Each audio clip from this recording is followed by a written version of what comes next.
Bismillahirrahmanirrahim. Assalamualaikum warahmatullahi wabarakatuh. Waalaikumsalam warahmatullahi wabarakatuh.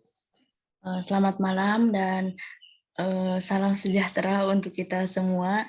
Pertama-tama yang terhormat Bapak Nanang Abdurrahman selaku dosen pengampu mata kuliah pengantar Teknologi Informasi dan Komunikasi serta teman-temanku yang berbahagia. Nah, pada malam ini di sini kami dari kelompok 3 akan mempresentasikan materi mengenai keamanan komputer dan jaringan komputer yang akan disampaikan oleh pemateri-pemateri. Yang pertama akan disampaikan oleh Saudara Reja, kemudian yang kedua akan disampaikan oleh Saudari Alpina, yang ketiga akan disampaikan oleh Saudara Ainur Rafiq, yang keempat akan disampaikan oleh Saudara Herdiana, yang kelima akan disampaikan oleh Paujan, dan yang terakhir akan disampaikan oleh Wildan. Nah, untuk mempersingkat waktu, langsung saja pada pemateri yang pertama, kepada Reja Purnawansah, waktu dan tempatnya kami persilakan.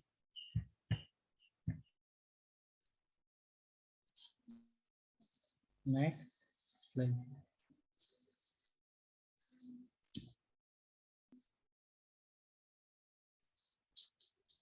Baik, terima kasih kepada moderator yang telah memberikan kesempatan buat menyampaikan materi. Buat materi yang pertama ada ruang lingkup keamanan komputer dan jaringan. Nah, pengertian sistem keamanan komputer. Sistem merupakan suatu sekumpulan dari elemen atau unsur yang saling berkaitan satu sama lain dan mempunyai tujuan yang sama. Keamanan adalah suatu kondisi yang mana yang terbebas dari dampak atau resiko. Nah, dari keamanan komputer juga merupakan suatu cabang dari teknologi yang dikenal dengan istilah keamanan informasi yang diterapkan pada komputer. Sasaran dari keamanan komputer yaitu antara lain adalah sebagai perlindungan informasi terhadap korupsi atau pencurian serta pemeliharaan ketersediaan seperti yang telah dijabarkan dalam kebijakan keamanan. Next.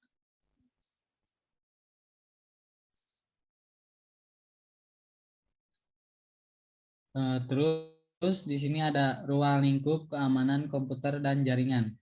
Nah, yang pertama ada pengamanan secara fisik. Contoh pengamanan secara fisik yang dapat dilakukan yaitu wujud komputer yang dapat dilihat dan diraba seperti monitor, CPU, keyboard, menempatkan sistem komputer di lokasi atau tempat yang dapat dengan mudah diawasi serta dikendalikan. Ditempatkan pada ruangan tertentu yang dapat dikunci dan juga sulit untuk dijangkau oleh orang lain sehingga tidak akan ada komponen yang hilang. Yang selanjutnya ada pengamanan data.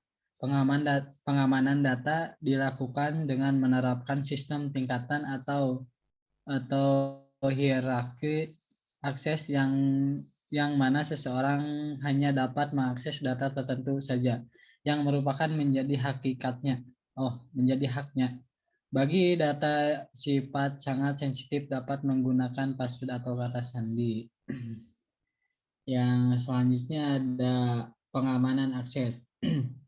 Pengamanan akses yang dapat dilakukan untuk PC yang menggunakan sebuah sistem operasi, login atau penguncian dan sistem operasi jaringan. Tujuannya agar dapat mengantisipasi kejadian yang sifatnya terjadi secara disengaja ataupun tidak disengaja, seperti keteledoran, pengguna yang kerap kali dapat meninggalkan komputer dalam keadaan yang masih menyala atau hidup dan apabila berada dalam jaringan komputer yang sama berada dalam keadaan login user. Yang selanjutnya ada pengamanan komunikasi jaringan. Pengamanan komunikasi jaringan dapat dilakukan dengan cara menggunakan kriptografi yang mana data yang sifatnya sensitif dienkripsi atau disandikan terlebih dahulu sebelum ditransmisikan melalui jaringan tersebut. Next.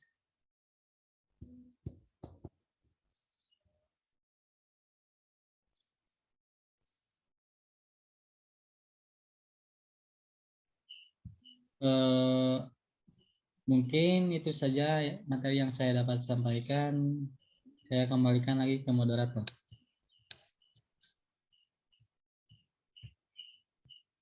Oke, baik. Terima kasih kepada Saudara Reja yang telah memaparkan materinya. Lanjut ke pemateri kedua, yaitu Saudari Alpina Damayanti. Waktu dan tepatnya kami persilahkan. Baik, terima kasih pada moderator yang telah memberikan kesempatan kepada saya untuk membacakan materi selanjutnya. Untuk materi selanjutnya itu ada autentifikasi pemakai pada sistem komputer. Kebanyakan proteksi didasarkan asumsi sistem mengetahui identitas pemakai. Ketika login disebut autentifikasi pemakai. Kebanyakan metode autentifikasi didasarkan pada 3 cara, yaitu yang pertama, sesuatu yang diketahui pemakai, misalnya password, kombinasi kunci, nama kecil, ibu kandung, dan sebagainya. Kedua, sesuatu yang dimiliki pemakai, misalnya budget, kartu identitas, kunci, dan sebagainya. Ketiga, sesuatu tentang pemakai, misalnya sidik jari, sidik suara, foto, dan tanda tangan. Next.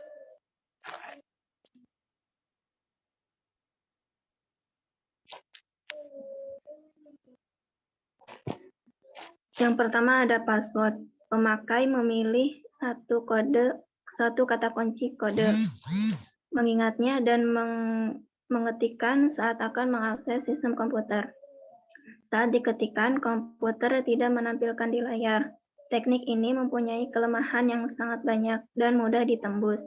Pemakai cenderung memilih password yang mudah diingat. Seseorang yang kenal dengan pemakai dapat mencoba login dengan sesuatu yang diketahuinya mengenai pemakai. Yang kedua, ada pembatasan. Pembatasan dapat dilakukan sehingga memperkecil peluang penembusan oleh pemakai yang tak diotorisasi. Misalnya, pertama, pembatasan login, kedua, pembatasan dengan callback, ketiga, pembatasan jumlah usaha login. Next. Untuk materi selanjutnya itu akan disampaikan oleh rekan saya. Saya kembalikan pada moderator. Oke, baik. Terima kasih kepada Saudari Alpina yang telah memberikan Bismillahirrahmanirrahim. Oke, terima kasih kepada Saudari Alpina yang telah membacakan materinya. Nah, lanjut ke materi selanjutnya yang akan disampaikan oleh Saudara Ainur Rafiq. Waktu dan tepatnya kami persilahkan. Baik, terima kasih kepada moderator yang telah memberikan kesempatan saya untuk membacakan materi. Lanjut ke materi yang selanjutnya, yaitu mekanisme proteksi sistem komputer. Menurut Prasojo dan Rianto, pada tahun 2011, pada sistem komputer banyak objek yang perlu diproteksi, yaitu yang pertama ada objek perangkat keras. Objek yang perlu diproteksi antara lain pemroses, segmen memori, terminal, disk drive, printer, dan sebagainya. Yang kedua ada objek perangkat lunak. Objek yang perlu diproteksi antara lain yaitu proses, file, basis data, semapur, dan sebagainya. Next.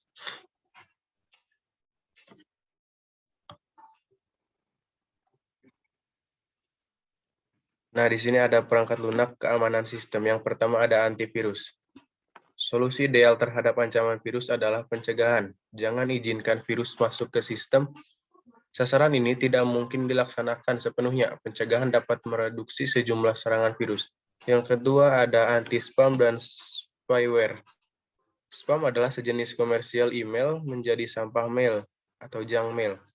Para spammer dapat mengirim jutaan email via internet untuk kepentingan promosi produk atau informasi tertentu. Sedangkan spyware adalah suatu program dengan tujuan menyusupi iklan tertentu atau adware, atau mengambil informasi penting di komputer pengguna. Yang ketiga ada firewall. Pendekatan pertama untuk menangani masalah keamanan jaringan komputer adalah memisahkan website atau homepage secara fisik yang terhubung ke jaringan internal yang berisi data dan sumber daya informasi. Pendekatan yang kedua adalah memberikan password atau kata sandi tertentu kepada orang-orang yang hanya memiliki kepentingan saja Pendekatan ketiga adalah membangun tembok perlindungan. Next.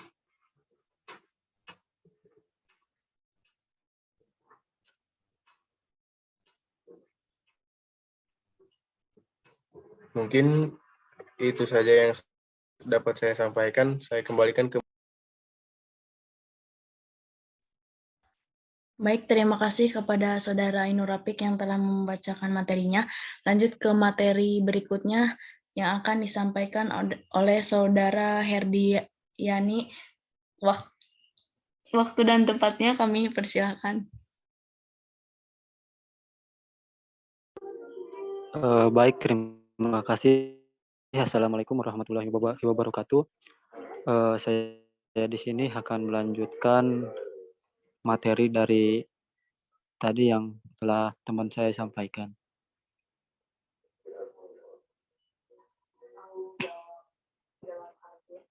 Di sini ada program-program jahat. Yang pertama ada virus komputer. Apa sih itu virus komputer?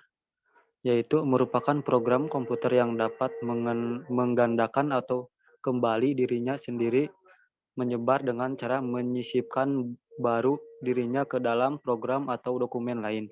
Virus komputer dapat dianalogikan dengan virus biologi yang menyebar dengan cara menyisipkan dirinya sendiri ke sel makhluk hidup. Yang kedua ada virus Trojan. Virus Trojan adalah virus Trojan adalah yang sering disebut dengan Trojan kuda, merupakan sebuah bentuk program yang menutupi sebagai aplikasi jinak. Trojan merupakan mereplikasi diri mereka sendiri untuk merusak dan melindungi kinerja komputer dengan adanya virus lainnya. Salah satu jenis yang dapat menyebar yaitu virus Trojan yang sangat berbahaya. Next.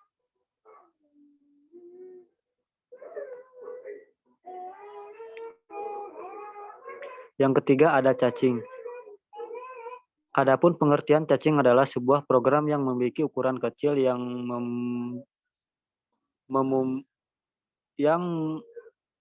memumpuk untuk berjalan pada sebuah sistem operasi komputer atau sistem jaringan komputer. Program cacing memiliki kemampuan untuk mengembangbiakan dirinya sendiri pada kedua sistem tersebut. Efek dari cacing pada sistem operasi akan membuat komputer terus melambat karena dianggap komputer sedang melakukan aktivitas berat. Juga sistem jaringan komputer maka akan teras keterhubungan jaringan lelet atau lambat karena cacing menjadikan kinerja memenuhi akses jaringan tersebut. Next.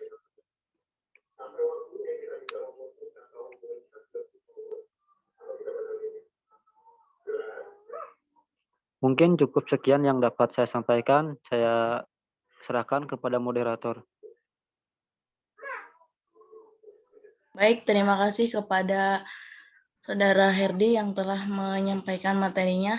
Lanjut ke materi berikutnya yang akan disampaikan oleh Saudara Ahmad Paujan. Waktu dan tempatnya kami persilahkan. Baik, terima kasih kepada moderator.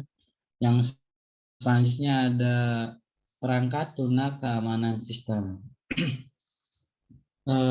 Pada gambar tersebut terdapat beberapa manajemen keamanan, salah satunya keamanan software. Nah, keamanan software dilakukan melalui pengukuran pada ukuran-ukuran keamanan software yang bisa menimbulkan vulnerability pada setiap tahapan SDLC atau Software Development Life Cycle, sehingga koreksi awal bisa dilakukan. Titik pengukuran ini meliputi analisa arsitektural, pemodelan ancaman, verifikasi desain, review kode, analisa kode, tes unit, dan tes sistem. Dengan praktek-praktek di atas diharapkan bisa menjamin kualitas perangkat lunak yang dirilis yang akan aman dari serangan. Next.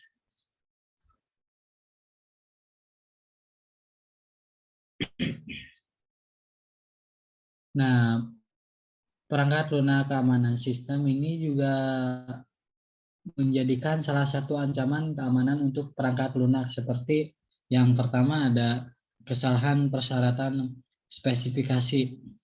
Salah atau terdapat kekurangan persyaratan dalam rekrutmen specification pada tahap perancangan perangkat lunak. Yang kedua ada kesalahan desain. Kesalahan pada logical design yang merupakan referentasi dari keputusan desain sehingga menyebabkan kesalahan pada tahap membuat desain. Yang ketiga ada kesalahan set kode. Kesalahan yang disebabkan karena desain akan berdampak pada saat coding sehingga dapat menyebabkan kesalahan pada saat tahap implementasi. Next.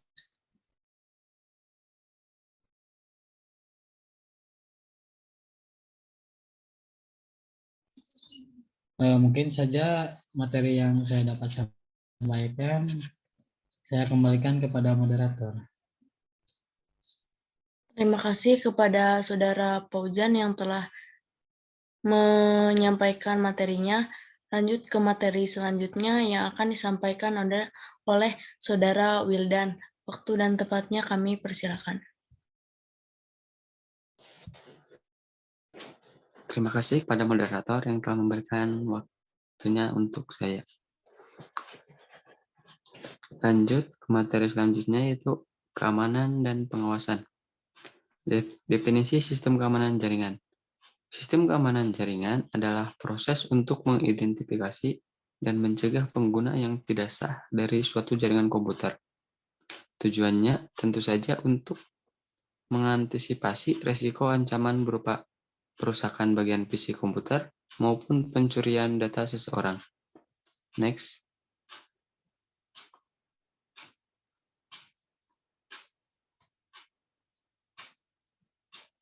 Jenis gangguan keamanan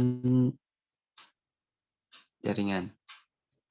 Ada beberapa jenis gangguan keamanan jaringan yang perlu Anda ketahui. Berikut daftarnya. Yang pertama, hacking. Perusahaan dapat pada infrastruktur jaringan komputer yang sudah ada, atau cording, pencurian data terhadap identitas perbankan seseorang, misalnya pencurian nomor kartu kredit yang dimanfaatkan untuk berbelanja online. Yang ketiga, device atau perubahan terhadap bentuk atau tampilan website. Yang terakhir, phishing atau pemalsuan data resmi. Next.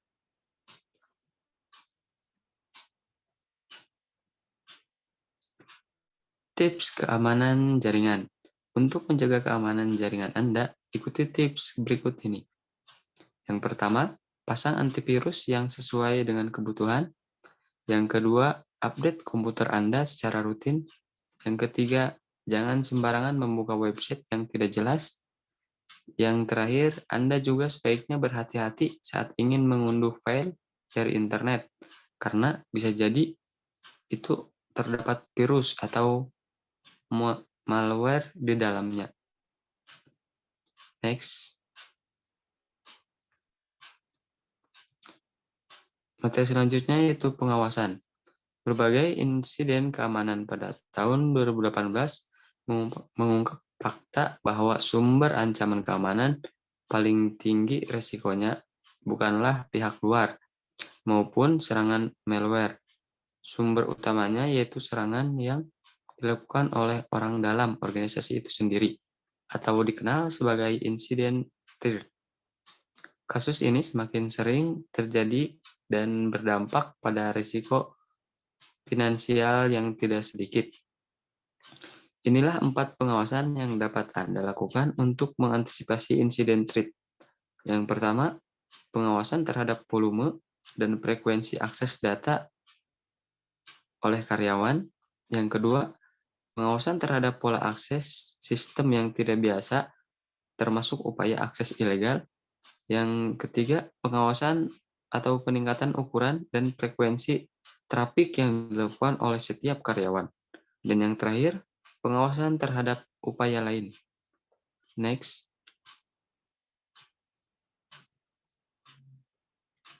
Mungkin itu saja materi yang dapat saya sampaikan. Saya kembalikan lagi ke Baik, itulah tadi presentasi mengenai materi keamanan komputer dan jaringan. Nah, mungkin dicukupkan sekian materi pada pertemuan kali ini.